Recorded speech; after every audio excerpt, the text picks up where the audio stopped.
क्या आप जानते हैं कि साल की सबसे कठिन लेकिन सबसे पुण्यदायक एकादशी कौन सी है? जी हाँ, निर्जला एकादशी।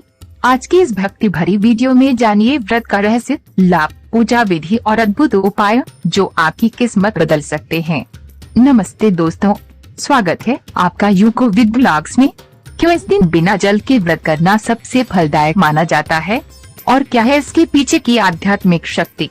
आइए जानते हैं इस खास दिन की पूरी महिमा। निर्जला एकादशी क्या है? निर्जला एकादशी हिंदू धर्म की सबसे कठिन एकादशी मानी जाती है। निर्जला का अर्थ है बिना जल के। इस दिन व्रती बिना अन्न और जल के उपवास करता है। मान्यता है कि अगर कोई व्यक्ति साल की सभी एकादशी नहीं रख पाता तो केवल निर्जला एकादशी का व्रत रखने से पूरे वर्ष के एकादशी व्रत का फल प्राप्त हो जाता है। इस व्रत के चमत्कारी लाभ, पापों का नाश होता है, स्वास्थ्य लाभ मिलता है, घर में सुख शांति और समृद्धि आती है, मृत्यु के बाद मोक्ष की प्राप्ति होती है, भगवान विष्णु की विशेष कृपा मिलती है। पूजा विधि: सुबह स्नान करके व्रत का संकल्प लें, भगवान विष्णु का ध्यान करें, पीले वस्त्र पहनाएं, तुलसी पत्र और गंगा जल से पूजा करें, विष्णु सहस्त्र नाम का पाठ करें, बिना अन्न और जल के व्रत रखें।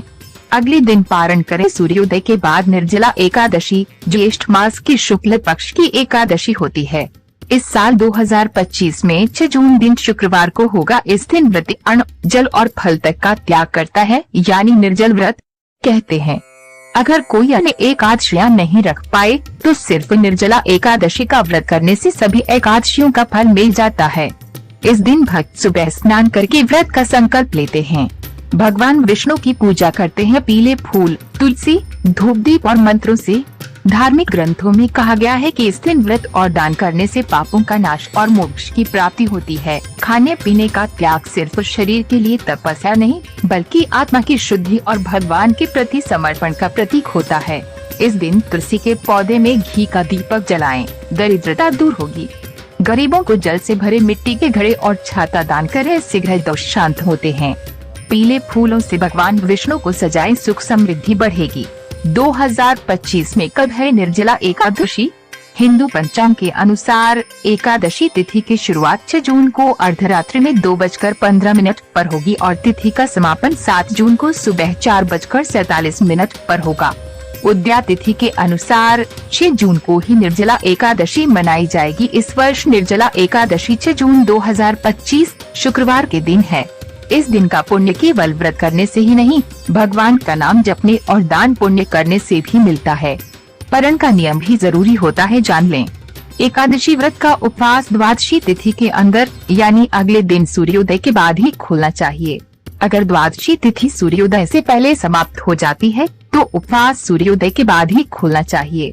विस्तार से द्वादशी तिथि के भीतर पारण एकादशी व्रत का पारण द्वादशी तिथि के अंदर ही करना चाहिए, यानी द्वादशी तिथि समाप्त होने से पहले। सूर्योदय के बाद पारण: यदि द्वादशी तिथि सूर्योदय से पहले समाप्त हो जाती है तो व्रत का पारण सूर्योदय के बाद किया जाता है। हरिवासर में पारण नहीं, एकादशी व्रत का पारण हरिवासर द्वादशी तिथि के आरंभ में कुछ समय में नहीं करना चाहिए। पारणा विधि: पारण करने के लिए सबसे पहले स्नान करें, फिर तुलसी का जल ग्रहण करें और उसके बाद भोजन करें। अन्य महत्वपूर्ण बातें: एकादशी व्रत दशमी तिथि से ही शुरू हो जाता है, इसलिए दशमी तिथि को भी संयम का पालन करना चाहिए। निर्जला एकादशी व्रत में अन्न और जल ग्रहण नहीं करना चाहिए। एकादशी व्रत में ब्रह्मचर्य का पालन करना चाहिए। एकादशी व्रत के दौरान भगवान विष्णु की पूजा करनी चाहिए। तो दोस्तों, अगर आप भी इस निर्जला एकादशी पर व्रत रख रहे हैं तो अपना अनुभव नीचे कमेंट्स में जरूर बताएं। अगर आप भी अपने जीवन में शांति, सुख और आध्यात्मिक जागरूकता चाहते हैं तो इस निर्जला एकादशी पर अवश्य व्रत करें। अगर वीडियो अच्छा लगा हो तो लाइक करें, शेयर करें और चैनल यूको विद ब्लॉग्स को सब्सक्राइब करना न भूलें। मिलते हैं अगली वीडियो में एक और खास जानकारी के साथ। जय श्री विष्णु।